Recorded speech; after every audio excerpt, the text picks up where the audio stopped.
We're going to get a little more entangled with collaboration here in this next topic. I'm going to introduce Connected DAV's Chief Innovation Officer, George Thomas. He is also the director of the Potomac Quantum Innovation Center and is going to come share this next group with us now. Please welcome George Thomas.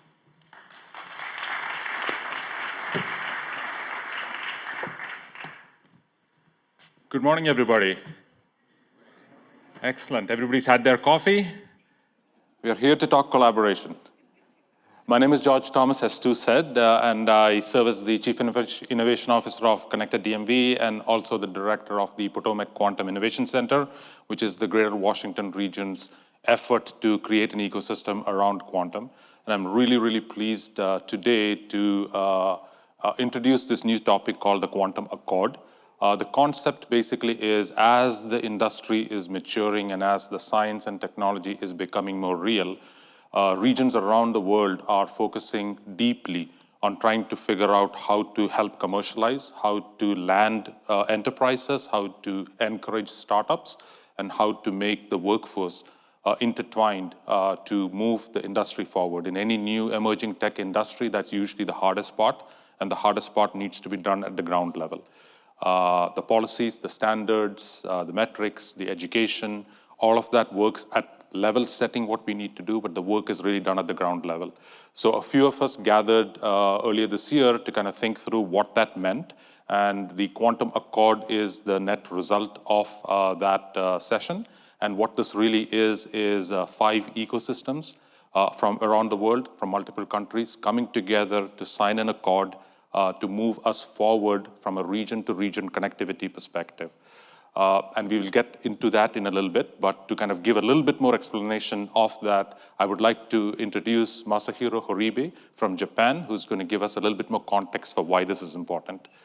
Masahiro-san?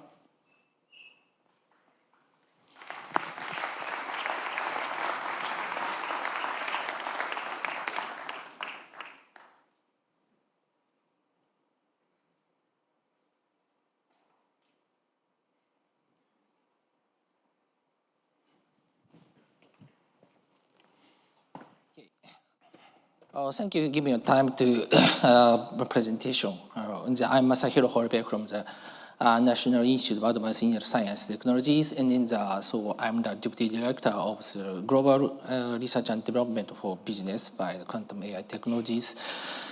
So I'm happy to talk to importance of the cross-global collaboration in the quantum areas. So first of all, so let's imagine the future society creating quantum technologies, including the computing, communication, sensing, and other materials. Can you imagine? So the quantum technologies, I trust the quantum technologies provides many values in the many industrial area sectors. So for example, automotive and logistics, finance, and the drug discovery, and also the many areas. So we try to use the quantum technologies and implement it to many sectors, and we get the many values in business. In some industry societies now trying to digital transformations, and so to get the efficiency, the business efficiencies, and then so get the values. And in very near futures, I trust that quantum technology is necessary to be applied to their business areas. And because each industry sector is now linking to the other industry sectors, and it's globalized. So that means that it's a very complex situation. So then so we now have to make a cross-global collaboration. So important key of the global collaboration is industry, first is industry, academia, and global collaboration, not only domestic in the world. So very important item is creating and growing up the new markets using the quantum technologies, and then the talent development, and then so we have to consider the social security and everything. So cross-global collaboration between academias, industries, and between in other words, between the quantum industries and the other existing industry sectors. So we have to consider now. So let's thinking about how to make global collaborations using quantum technologies. Thank you for your attention.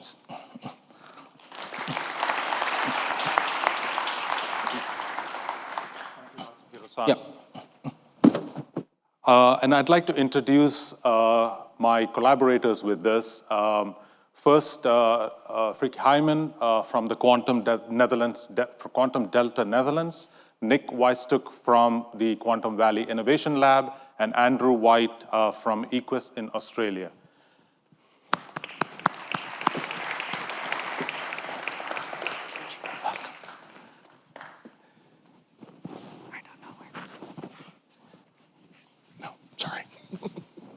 As we started discussing and trying to think through how do we advance and scale collaboration at the ground level within our organizations, one of the things you will notice is the spread is pretty even geographically around the world. The challenges we face at the scientific and the technical level and even attracting workforce is somewhat similar, but how they get applied in our ecosystems is very different from a number of kind of tactics and issues with regard to getting them up and running. And one of the other things you'll notice is we have very different models in how we have started to try to do that in our own regions and geographies. So with that, maybe I can turn it over to you one by one, starting with you, Nick, with regard to some thoughts about why we're doing this. Yeah, thanks, George. So we've, in the Quantum Valley in Waterloo, we've been sort of around since 1999, 2000, have a broad sector of research, commercialization, talent, and infrastructure, right? And when I think of the problem of trying to commercialize quantum technologies, I think of two opportunities for further collaboration on a global basis. One is on the input or the research side, looking for opportunities for our researchers to collaborate to fill gaps in the knowledge and the expertise that we have. And on the second side, I think, is bringing together commercialization opportunities, right? Looking up to the market and looking for opportunities for us to find partnerships and collaborations between the different ecosystems around the world. Yes, hello. I'm very thankful to be here. Quantum Delta is sort of a superposition of a regional and a national initiative.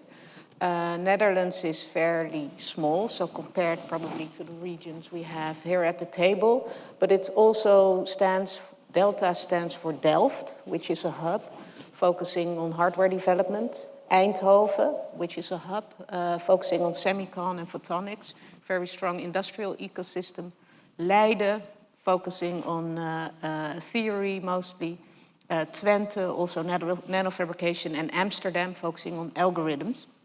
So I'm here to represent all of these hubs, and international collaboration is key because we can do nationally discuss all kinds of things, but in the end, it is about the projects, the grassroots, the concrete projects that we do together. And there's much efficiency to be made as well in specializing. For instance, we're building facilities, nanofabrication facilities, but we don't have to build all the facilities everywhere. So we can exchange and make use of each other's best practices. So that's very excited to be here and to sign this, and hopefully we can expand the accord in the next year. Thanks, George. It's great to be here as well.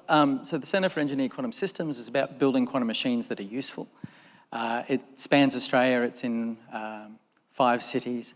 And about a third of the startups in Australia in the quantum technology space have come out of the centre in the last 2.5 years. It's a research-based centre, but it has a tremendous focus on translation and commercialisation. And what we've been finding is that every time we go talk to a different sector of the economy, we find people with problems where actually we've got something that might help, or it's a solution, or a different way of thinking about that thing. So it's always been very productive. So opportunity like today is, no one country can cover all bases, so that diversity reduces risk, increases our ability to innovate, because you might be doing something in the Netherlands, we're not doing great, let's all work together. And then also all our countries have very different economies and very different sectors. So we will find problem cases that just won't exist necessarily in every country. So in Australia, we'll have a focus on mining, for example, but also on the health of the barrier reef. That's not something that someone's going to focus on in the Netherlands. So. Yeah, no, it's all great points. I think there's just never enough people, enough skills, enough time, enough money for any emerging technology, and quantum is, by definition, more than just one silo. It spans engineering, science, hardware, software, systems, algorithms, makes that problem even more difficult to try to solve. So I'm really glad we are able to all kind of collaborate and try to figure out how we can help each other stand up and make this economy of quantum and the industry of quantum more real, scale and accelerate. So with that, if you could go to the next slide, we would like to formally announce the launch of the Quantum Accord. The Quantum Accord is, and you can look at the QR code on the screen. It is launched as of now, and there'll be 5 founding members, the 4 of us, and Masahiro-san from Japan. And we encourage everybody who is doing ecosystems around the world to kind of participate and join. The basic premise of it is a set of guiding principles for what we will do together as an organization, and real concrete actions coming forward post the Quantum World Congress, where we're going to try to enable and enact some of the policies and things we need to put into place to both encourage the participation as well as help scale activities, leaning on the strengths each region has, and covering for any gaps each region has as we work together as a collaborative to make this a reality. So thank you so much. Maybe we can do a... Thanks, George. Excellent. Thanks. Thank you. Thank you so much. Thank you. Thank you. Thanks. Yeah. Yeah, so we want to do one of those? Thank you.